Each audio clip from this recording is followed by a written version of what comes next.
Ano ang may papayo ninyo sa kabataan tungkol sa responsableng pagpapasya sa sexualidad? Nakatatanda o bilang isang magulang, hindi, batid naman po natin na iba na ang mga kabataan na yung their words not pero liberated na.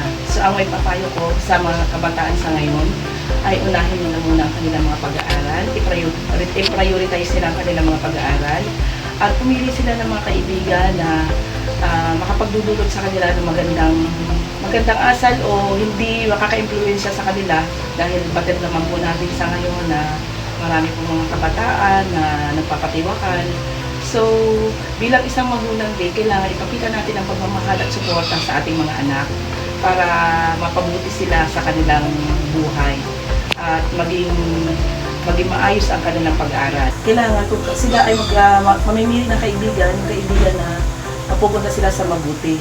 Ang sexualidad ay hindi lamang tungkol sa physical na aspeto, kundi bahagi ito ng ating emosyon, isipan at pagkatao.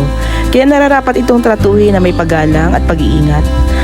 Mahalaga ang pagkakaroon ng tamang kaalaman mula sa magulang, guro at mapagkakatiwalaang sanggunian upang makaiwas sa maling informasyon na maaaring makakuha sa social media o sa impluensya ng barkada.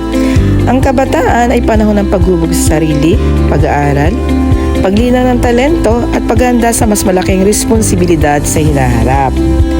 Ang tamang pagpapasya at sexualidad pinangangahulugang pagprotekta sa iyong dignidad, kalusugan at emosyonal na kapakanan sa pamamagitan ng disiplina sa sarili, tamang impormasyon at matibay na pagpapahalaga. Makakagawa ang kabataan ng mga desisyong hindi lamang makakabuti sa kasalukuyan, kundi magbibigay rin ng magandang direksyon para sa kanilang kinabukasan.